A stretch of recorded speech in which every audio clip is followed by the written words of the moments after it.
properties around, which is a really good thing for our meeting today, because I think we can hopefully create some insightful ways to get in front of new investors, where you can get listings and help them buy a replacement property, or help them move out of state, because the number 25% of my investor base last year went out of state. You know, Hold on, Phil, can you hold on 1 second? I'm sorry. Brett? Brett? I don't know where Brett went. Yes, I'm here. Okay, you can start recording now, and then, I did. you know, and I hope, I'm sorry, Phil, to interrupt you, because I just want to get started. no problem. I want to limit people just introduce and what company you work for. I don't want to hear a dissertation of what all your accolades, just so everyone knows who they are. At the end of it, hopefully we'll get a recording. I will send an email out so everyone has the information, including yours, Phil, or John's, or whoever wants, so that everyone has each other's in case they want to contact them for information or to network. So I'm Andrew Spitz, Berkshire Hathaway. Go ahead. John Musso, Citibank. Sam from the bestseller movers and a storage company, buy and sell for storage. You want to say? Certified family law specialist. The law collaborative covers everything covered by the family code. Phil Atwan with Exchange Resources. Good morning. Nice to be with you. Yep, you're our guest. Thank you for doing this. I don't know, there's a few other people, another mortgage person. I see Julie, Phil, Linda. We could start. They don't want to. It's me, Andrew. I'm the mortgage mom on my Zoom. It's No, Natalia. I know. I just don't see any photo. There we go. There's Linda. Sorry about that. It's okay. You could start, Phil, and then start talking. You want me to take a little time and go over like a PowerPoint and what this is? Yeah. All It's your show. Great. And can you enable me to be a PowerPoint, basically, so I can screen share? I think you should be able to share, Phil. I just checked and it says host disabled participant screen sharing. Here you go. Did it work? There we go. Good. Well, good morning. You can stop me any point you want, ask questions. This is all about education.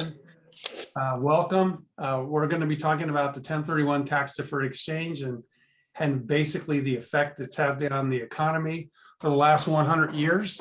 And because it's our 100th year anniversary, though I don't look a day over 66, right? But the bottom line is that happy to talk with you about what it's doing and how. Boy, this was a good one. I didn't realize it was that funny. So. Well, I could have sworn you were 67, but okay. Thank you.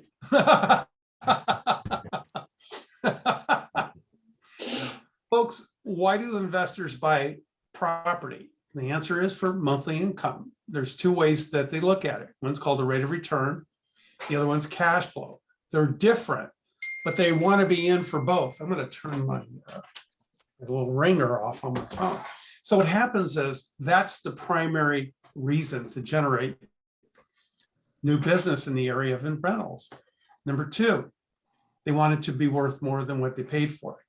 So it seems like my screen has frozen. Let me just undo this, and this will help me yesterday start video. So hopefully, there you go. Appreciation is very important to those of us who have bought investment property. I'm an investor. You know what my biggest regret is? I wish I bought more. And you know what? Most investors feel the same way, especially when it was less expensive back then. Of course, what's going to happen 10 years from now? They're going to look back at 2021 and say, why didn't I buy more property back then? It was only $1.5 million. So, I mean, that's just the way it works. The goal is for it to go up gradually over time. Number three, tax write-offs. The beautiful thing about owning investment real estate is you get to depreciate it. And that's something that the government continues to allow. What it basically does, without having to go in a whole dissertation on depreciation, which I can do if you'd like. But basically, all it does is reduce the amount of income tax that I pay on the rent I collect. That's really what it's all about. So basically, these are the three things that motivate investors. Now, just really quickly, I just want to talk about a couple of things. The more doors you have, the more rent you collect. What do I mean by that? Well, if you have a single family or a condominium, then what happens is that you will collect one paycheck every month. And that's just basically how it works. If you have 4 doors, like a 4-plex or 4 single families or 4 condos or whatever, any mixture of the above, then what ultimately happens is you get paid every week. If you have 30 doors, you get a paycheck every day. And that's why people want to be real estate investors. They're in for the income, they're in it for the appreciation and the ability to write off that income via depreciation. So those are the main benefits. So the big question that many investors ask, so how do I get more out of my rentals? How do I make my rentals work harder for me so I don't have to? What I want to talk a little bit about this morning is why people do 1031 exchanges. Number one, let's say all of us here individually own 2 properties at least, all right? One is property A, the other one's property B. Now, let me just set a couple of ground rules on these properties. We individually own 2 of them. Number 2, we all bought them approximately the same month of the same year. Number 3, they're on the same street in the same city and have the same floor plan. They're in the same condition and the same square footage. So virtually everything's the same except thing. Property A has very little or no debt at all. It's almost completely paid up. Whereas property B has a mortgage. So, and the mortgages could be significant, it could be 50% loan to value. It could be much larger. But the bottom line is it's significantly different in terms of equity. So let's take these 3 items that are so important that we just discussed and let's see how it works. Remember we said, and by the way, I think somebody needs to mute themselves. Awesome. Anyway, so anyway, let's talk about the 3 things. Number 1, cash flow versus rate of return. Property will cash flow better. And the answer would be property A. Why? There's less debt. That means I get more rent that is generated from the property. So that's important. And usually that makes more sense as I go into my retirement years. Okay, fine, I'll just leave. Because I need the properties to work for me and to generate income because I'm retired. And I need more than Social Security and perhaps a lot more than my 401ks and my IRAs can give. So these properties, as far as cash flow, a paid off property is much better than one that is. But which property, based on the amount of equity I have in it, gives me a greater rate of return?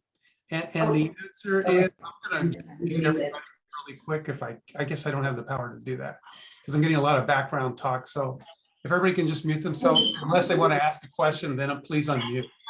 But basically what happens is that if I'm looking for a rate of return, let me let you consider this. If I have far more equity in A, Okay, Mr. Crazy. far less equity in B, the question is, you know what, I'm getting a lot of, I don't know if everybody can hear it, but whoever's listening to my voice, is it possible we can get ourselves a microphone so everybody else can hear? Have a good day. I guess they don't want to do that. So let's see if I can physically, oh, I think they just did it. All right.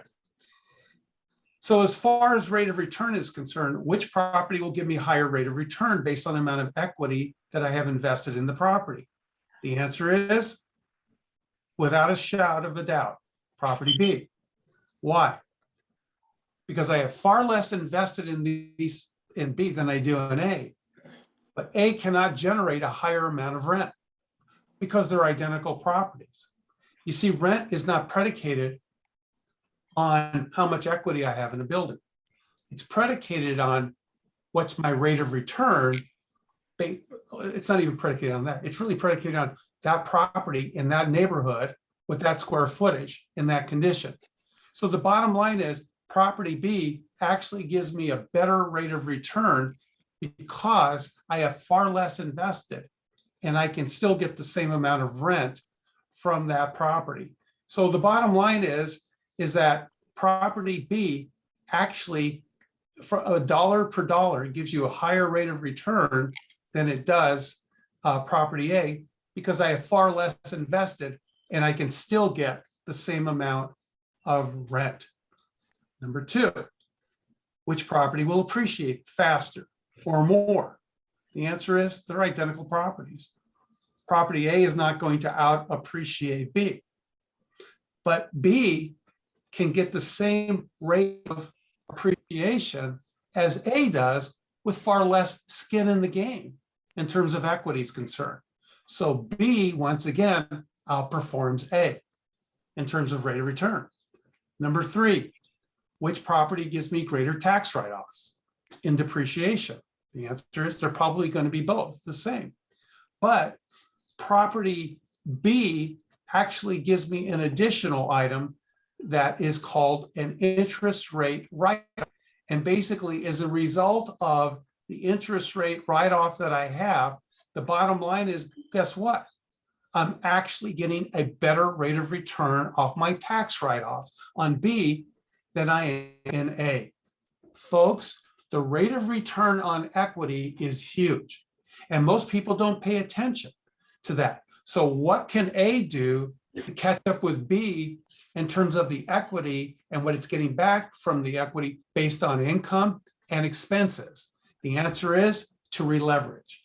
And if B would releverage the equity by either borrowing out or selling the property and buying something else that has more doors that will appreciate better or more buildings, then A will continue to be a better investment than B is. Does that make sense at all?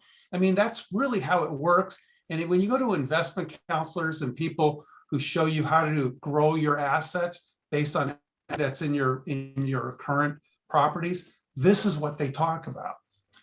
Now, I apologize for the video. It's not doing very well, but hopefully I will figure it out. What if I decide to sell the property to releverage? Well, the government charges me taxes.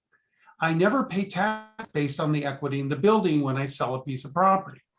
I pay taxes based on something called a capital gain. Effectively, without spending a whole lot of time on this, the sales price minus the adjusted basis equals the capital gain. It has nothing to do with how much equity I have in the building. So if I bought the property once upon a time for $300,000, now I'm able to sell it for $1 million, my gain is roughly $700,000. But it goes deeper than that because your CPA will consider your $300,000 purchase price. They will add any capital improvement to your basis because you upgraded, you remodeled. They will also deduct depreciation, which lowers your basis, which is bad. But the bottom line is that when you close, you still have to pay Andrew. You have to pay escrow. You have to pay title insurances. You have to pay recording fees and transfer taxes. And if you're going to do a 1031 exchange, you're going to pay a company like ours. That will be factored into the basis as well. So if that basis that's adjusted, though it began at 300 when you first bought the property at 300, it could be as high as 400 in this example or even lower. But the bottom line is we're going to use that as an example. So I have a $600,000 capital gain. That's what the government will charge me taxes on. Now, obviously, you have to be a CPA to be able to factor that out. But what does it cost in taxes? Well, today, it's up to 20%. You're going to find an average of 15 to 20% on long-term capital gains taxes based on what? Based on the $600,000 capital gain. Number two, you have to pay the healthcare program tax. That was instituted a number of years ago with the Affordable Health Care Act that allows us the ability to fund it through selling property or stocks and bonds and mutual funds. If you're single, any gain over $200,000, you pay an additional to the capital gain 3.8% to the feds, which goes to the healthcare program. If you're married filing a joint return, then you get to pay that tax after $250,000 of capital gain. Number three, you pay the state of California. We're the #1 tax state in the country. So that means that you will pay the state of California somewhere between 9 and 13.3% of the capital gain. And then lastly, if it's a rental property, you have a recaptured depreciation tax, which basically means that when you sell the property, the government's going to go back and look at all the depreciation that you were allowed to take while you own the property. And they will charge you a 25% tax on that amount. So for example, if you were allowed to depreciate $100,000 off the property while you owned it, you will pay an additional $25,000 to all the above. And if you didn't take the depreciation, get this, you still pay the tax. Because it's not about taking the tax, it's being allowable to take the tax. And if you didn't take advantage of it, you still pay the $25,000 depreciation recapture. Now, I just got to tell you, the White House is sending a bill to Congress in April to adjust the federal numbers. What they want to do is eliminate, number one, the long-term capital gains tax and make it ordinary income tax. So that 20% will turn to 39.6%. That's doubling of the tax. Andrew's got his hands in the air. I'm not sure what he means by that, but that's okay. Number two, the state of California. Means no more. That's what it means. Yeah, no mas, no mas. Yeah. No one's to quit. Yeah. Number two, last year, California, the #1 tax state in the country at 13.3, was trying to change that to 16 to 18%. Whoa. They couldn't make it, they couldn't pass it because they couldn't agree on the number. So guess what happened? They're probably going to bring it back again because of all the red ink that the state is in because of the COVID situation. So the bottom line is expect that to go up again as well. So that's what we're looking at in terms of taxes. Now, what is a 1031 tax deferred exchange? It allows that investor to leverage the equity, to take that equity and to put it into other investment property that's going to be better for them for the purpose of, and if you look at the bottom of the blue, to acquire better properties, maybe with more doors, to produce more appreciation by diversifying the equity into multiple buildings, and ultimately to grow tax deductions by acquiring up. So in other words, the 1031 exchange allows you not tax-free, but to defer the tax by taking your tax basis into other rental or investment properties without having to pay it for 100 years. Unfortunately, in that same tax bill, the White House is asking Congress to eliminate the 1031 exchange. So it will not exist anymore.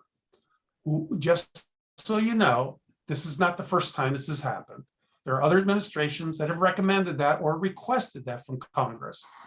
But the good news is we have fought this battle several times. I personally have been walking into the halls of Congress and have met congressional leaders with our association talking about the benefits on how the exchange actually stimulates the economy and produces more revenue for the Treasury Department.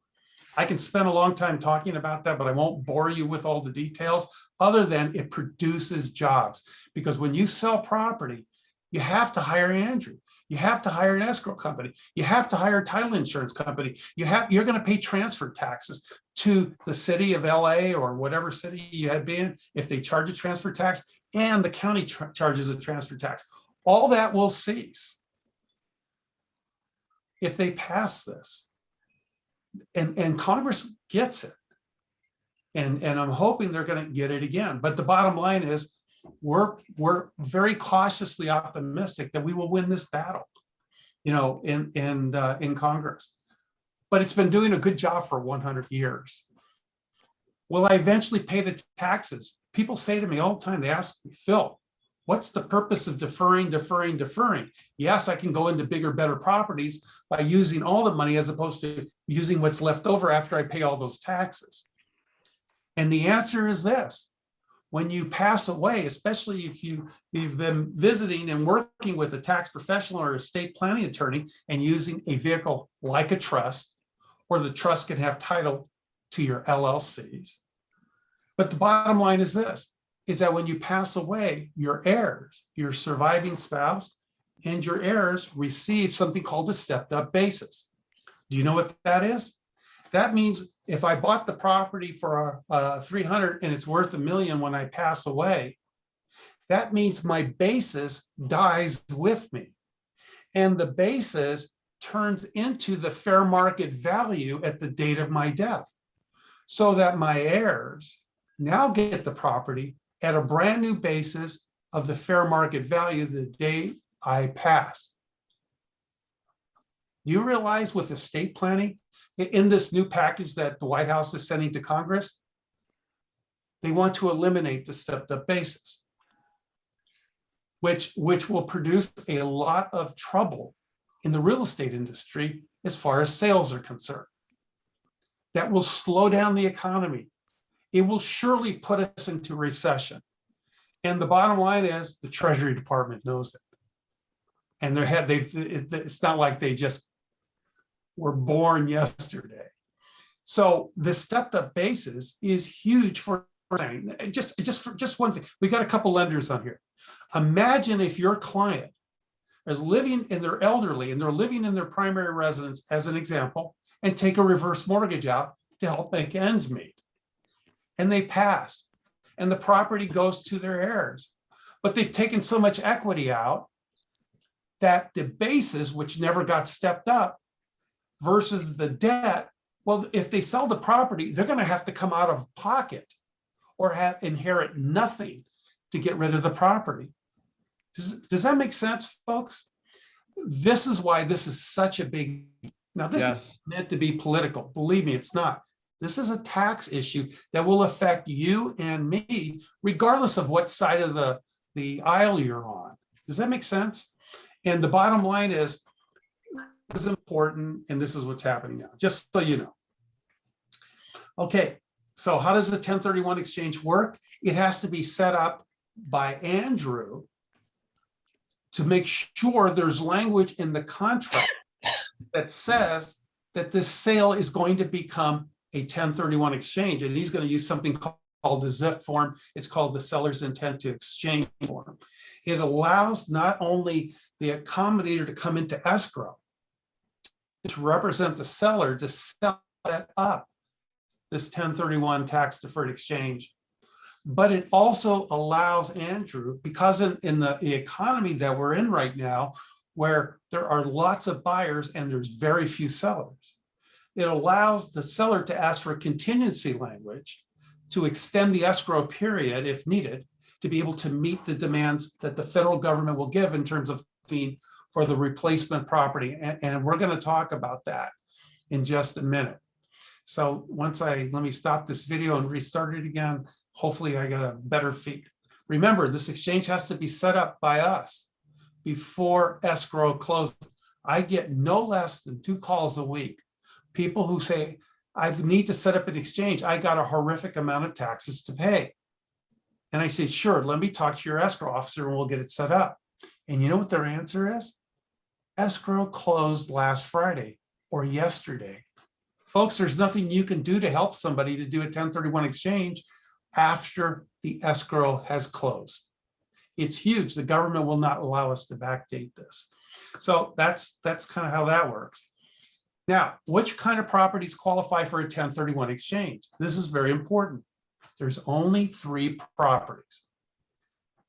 It says investment real estate. Do you know what that means? That means commercial, industrial, residential that's held for income purposes. So if I'm selling a single family rental or multiple units or an industrial building or a large commercial building or storage facility or a mall, or a skyscraper in downtown Los Angeles. That's held for income. The second option is any kind of real estate that I use for my business. So if I'm building and I house my company in it, whether it's industrial or office or whatever, it qualifies for a 1031 exchange because it's used for business or it's used for income or both. Number three, vacant land. Vacant land can be held for investment purposes, for appreciation. Don't you wish you bought property near the ocean in Manhattan Beach when it was for nothing? And that was vacant land. That also is exchangeable. Since we know what is exchangeable, now the bigger question is what is not exchangeable? The answer is your primary residence, your second home, your vacation home, or a business cannot be exchanged. Congress took that away a few years ago, but certainly you can do an exchange on any kind of investment real estate except your principal residence, your second home, or your vacation home. Your property up in the mountains, your vacation house at the ocean or out in the desert doesn't qualify for 1031 exchange unless it's what? It's rented. And anyway, many people ask me, what about flipping of properties where they acquire, they improve, and then they go out and sell? The answer is, generally speaking, those do not count. In some cases they do, but it's the CPA's decision to make that aware, make everybody aware that it is exchangeable. Now, the government says what you buy has to be like kind to what you sell. So let's say I'm selling a condominium in the Century City and it's a rental, but I want to buy vacant commercial land in San Bernardino because I think they're going to put up another casino out there right next to the Indian land. So my question is, would a condominium and would vacant commercial land be considered as like in kind? The answer is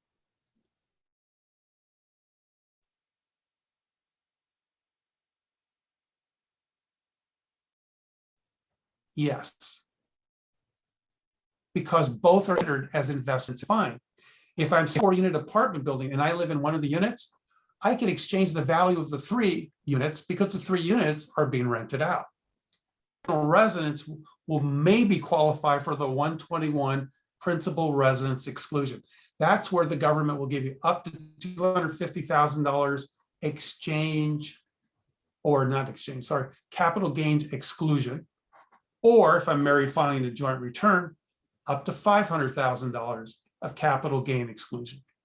But that's what the federal government will give you if it's your principal residence and you qualify for this exclusion by owning it for at least 2 years, living in it at least cumulatively for 2 out of the last 5 years. So the bottom is that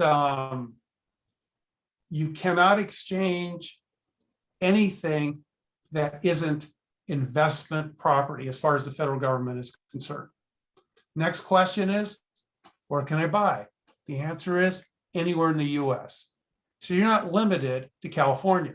Like I said, 25% of my book of business went other places and did 1031 exchanges in Texas, Arizona, Nevada, Idaho, Tennessee, Florida, just to mention a few. So the bottom line is you can move your investment anywhere in the country. Oh, by the way, I saw a number of them go to Hawaii as well. I wonder why. There's basically 5 different kinds of exchanges, but for our discussion today, we're going to narrow it down to 2. The first one is called a delayed exchange. And the reason why I'm narrowing it down to these 2, because these are the 2 that are used the most throughout the country. A delayed exchange is, like we said before, Andrew puts in the language in the contract. We set up the exchange while it's in escrow.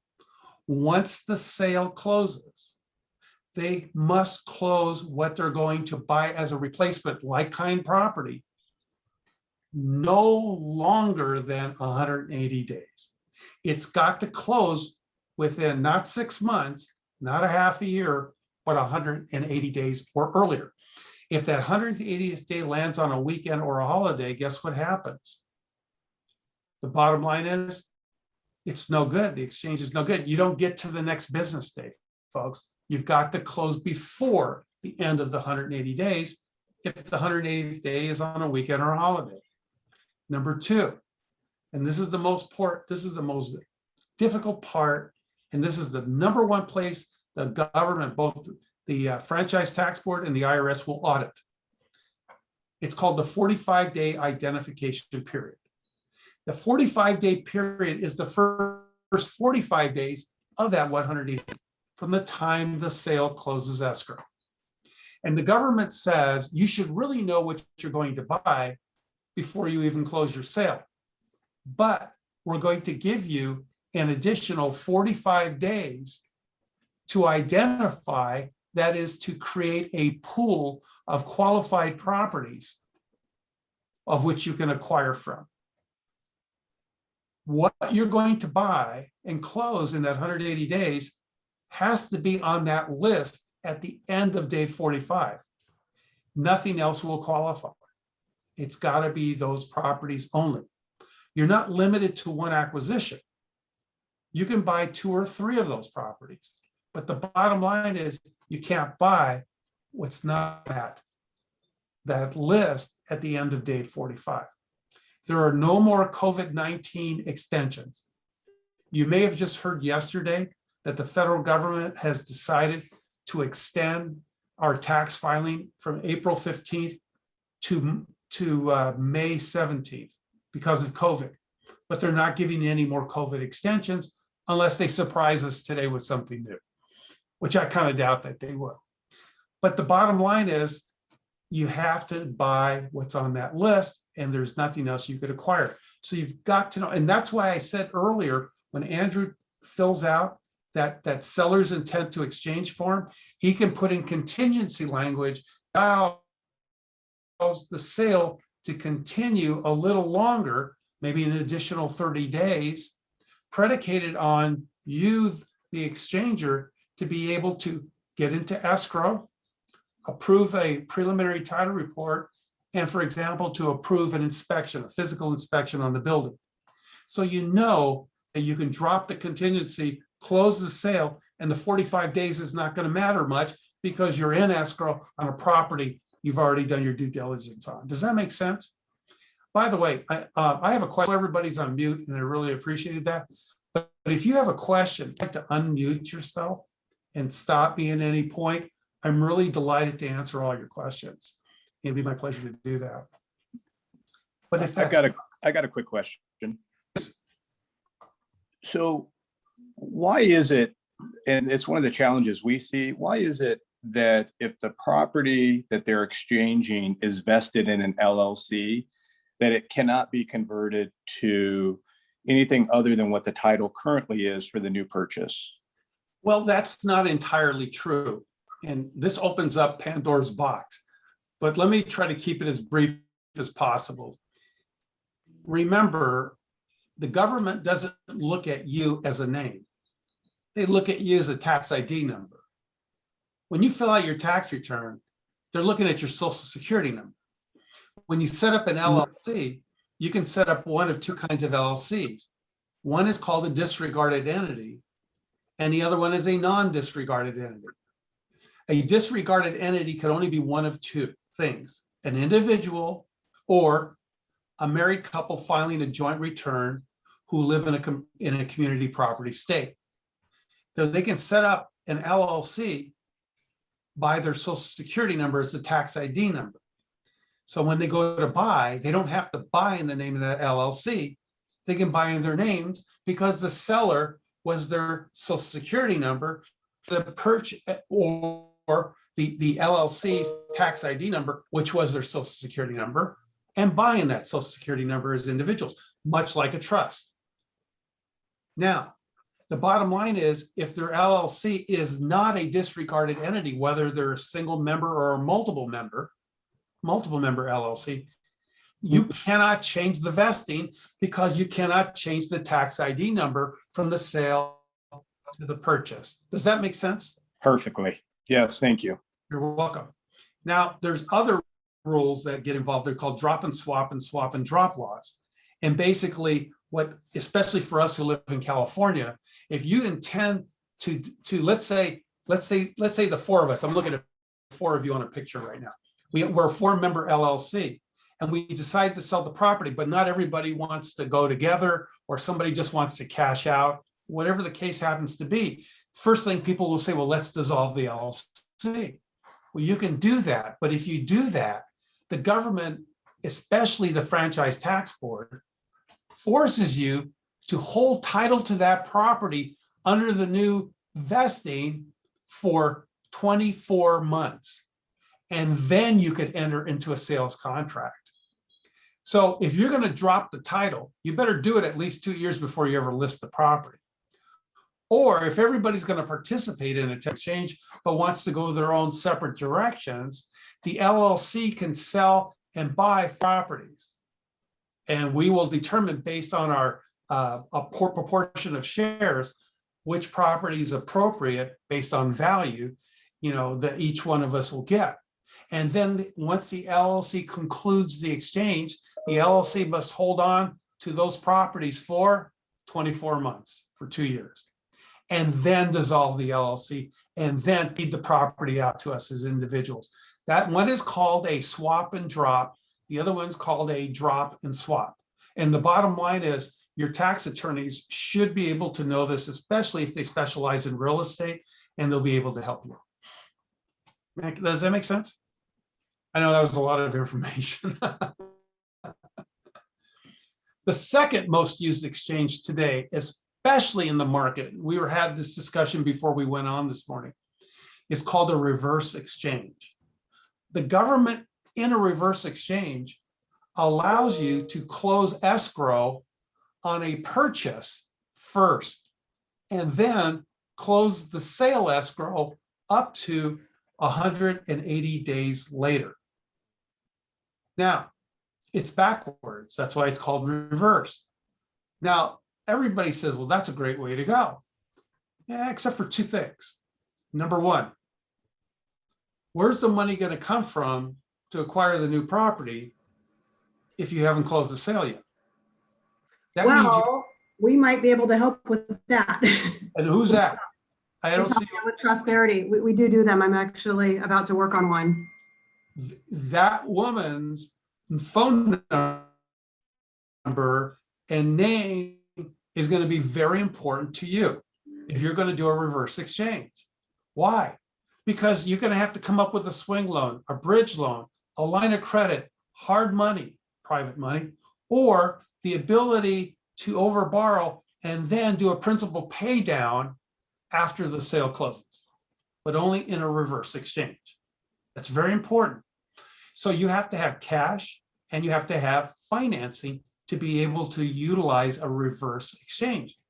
But it's the perfect solution when opportunity knocks on your front door, or in a market like this, where there's just not a lot of inventory and you found the property that you really like.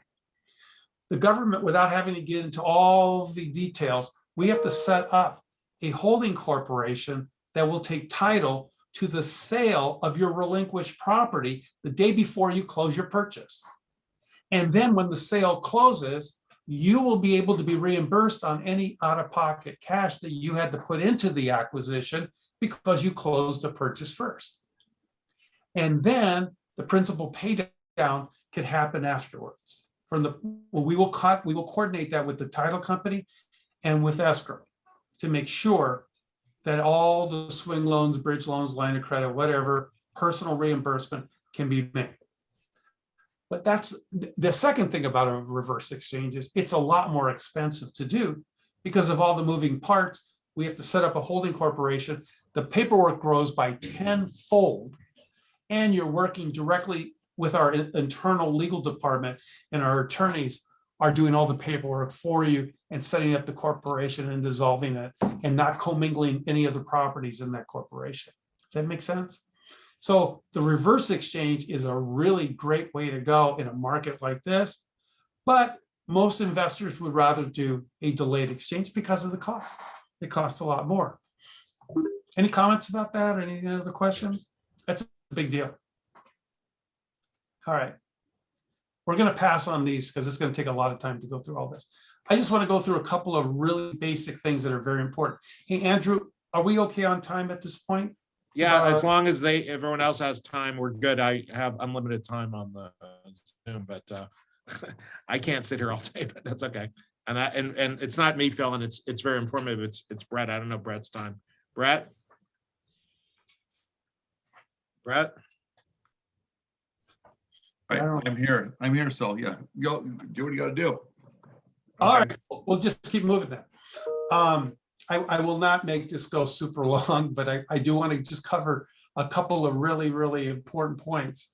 Number one, all the proceeds from the sale have to go into the acquisition of the replacement property, all of it. So that means you can't pocket any money. That means that once the 1031 exchange is closing, we have to hold all the funds other than what's going to be paid off for debt. Also, what can be taken out of the sale is non-recurring closing costs. Why? What's a non-recurring cost of sale? Well, you have to hire, people to do this. Remember, we said title insurance. You have to hire escrow. You have to hire real estate.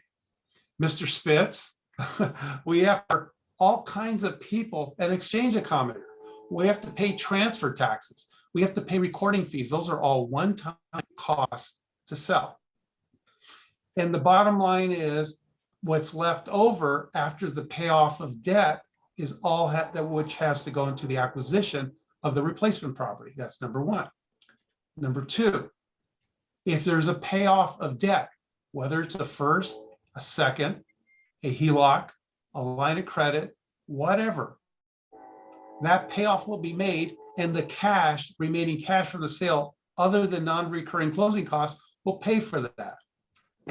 But that debt must be replaced when you go into the acquisition of the new property. Any cash. So Go ahead. Phil, if we can wrap up in the next minute, I think we all need to go. It's all really good information. Yeah. Like I said, we're going to exchange information. I think you're so knowledgeable. I'm, for one, can tell you, I'm very appreciative because it reiterated a lot of the stuff a few things that I forgot about. So I think it was really informative. So just spend another minute, 2 minutes at most, and let's wrap it up. Here's a good example. Sales price of $1 million minus non-recurring closing costs leaves me $590,000. If I'm paying off $400,000 of debt, it leaves me $530,000. The minimum purchase price of my new property or cumulative properties has to be $930,000 or greater because I'm able to pay non-closing costs out of the proceeds of the sale. But for me to get back from $530,000 to $930,000, I have to reborrow the $400,000. And that's really what it's all about. The exchange is here for investors to move their properties around, to make more money. It puts a lot of people to work. It creates a lot of revenue for the Treasury Department. And the bottom line is, we have a saying in our industry, you can swap till you drop. Anyway, that's about it for me today.